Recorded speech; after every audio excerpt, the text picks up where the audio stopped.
Math 11 explanation for the problem set number 5 on the properties of logarithms. So the main properties is if you have the base a and then you can raise the inside number or change the inside number to that same base to some power, the logarithm will simply give you that power. If you need to change the base, like you're taking the log of a to the base n, you can change it to any other base and take the log of that inside number, the same number you were trying to find the log of here, and then take the log to the new base of the old base. And generally the ones that are used are base 10, which you don't write at all, or base e, which is actually the natural log, in which case you would write ln. The related base is if you can write both this and this as something to the same power, then this will be the power of this one divided by the power of this one. If you have a log of a product, you can write that as the sum of the logs. The log of the quotient is the difference in the logs. And if you have the log of something to a power, you can actually take that power out to the front. So if we want to evaluate these without a calculator, I want to be able to write this inside number as a power of this number, if I can. So this will be log to the base 5. 125 is actually 5 cubed. That will now simply give me what the exponent is. That will give me 3. The same is true for this one. If I have log to the base 7 of this is now 1 over 7 squared. So that's log to the base 7. Since it's in the bottom, I could write that as 7 to the minus 2. So that's simply a negative 2 for that log.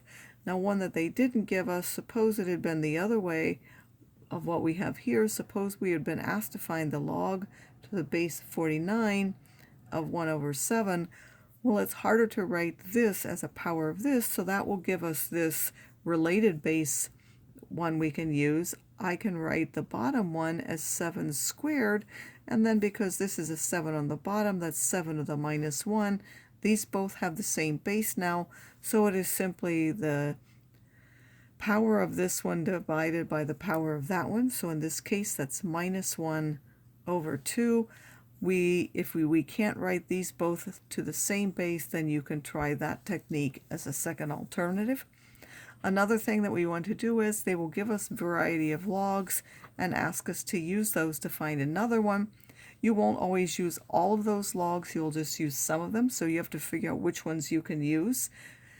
And sometimes you'll also use powers of this actual base. So 36 is actually 6 squared, so if I write this as log to the base 4 of 6 squared, then because we know for powers we can take those out to the front, that is 2 log to the base 4 of 6, and that one we're given, so that is now approximately 2 times 1.3, which is 2.6.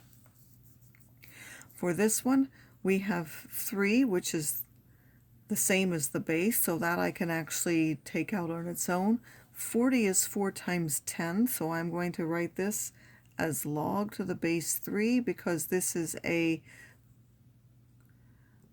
let's just write it this way first. So if I do this now using the quotient and product rules, I will now be able to write that as log to the base 3 of 3, and then because these are on the bottom, they'll actually be subtracted. So I will say minus log to the base 3 of 4, and then I will also subtract log to the base 3 of 10, because each of those is on the denominator and therefore will be subtracted because we're dividing by those. So anything you divided, you'll end up subtracting by.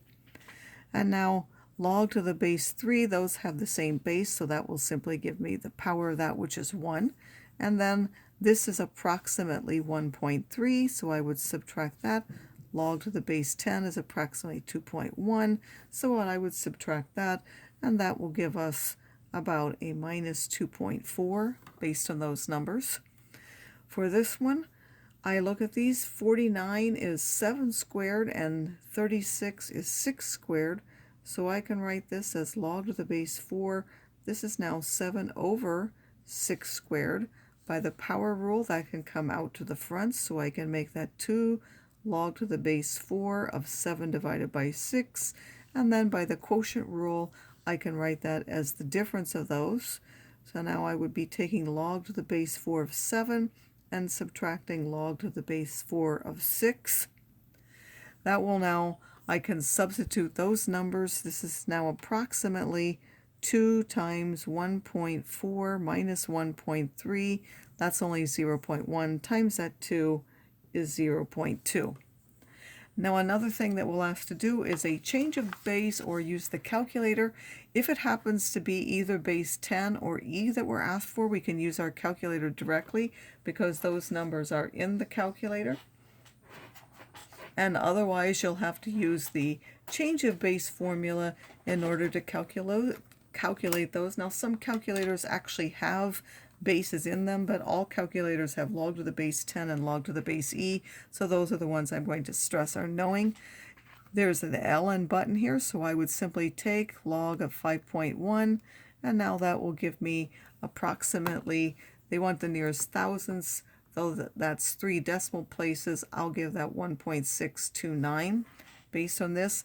If they wanted log to the base 10, I would use this, and any other button we're going to use the change of base. So this one I want log to the base 2.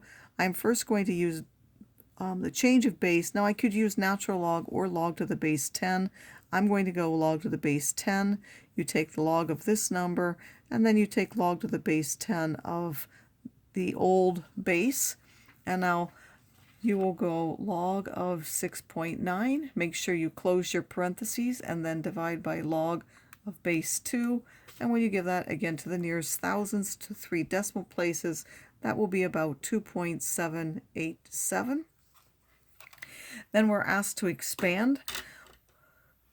At the moment, we're only doing that for numbers. Later on, we'll switch and put that with variables as well. This is now log to the base 5. I'm first going to write everything as a power. This is the cube root, so the 7 would be to the power 1/3, and the 10 would be to the power 1/3. By the product rule, I can write as the sum of each of those, and then this power will also come out to the front, so I can write that log to the base 5 of 11, and then plus this third will come out to the front, a third of log to the base 5 of 7, and then this power will come out to the front for that one, plus 1/3 log to the base 5 of 10. We want to be able to go the other way and go backwards. This 8 will be able to come up into the expression and be 10 to the 8th, and then we'll also have plus log to the base 6. This will now be 11 to the power 4, and then because these are added here on the outside, we can combine them on the inside by multiplying. So we will have log to the base 6 of 10 to the 8th times 11 to the 4th. Had this been a subtraction, then instead of multiplying them, we would have divided them as well. So if they're subtracted like this, they will end up dividing. If you have more than one subtracted, both things that are subtracted will end up in the bottom. If you have more than one thing that's added, they would all end up in the top.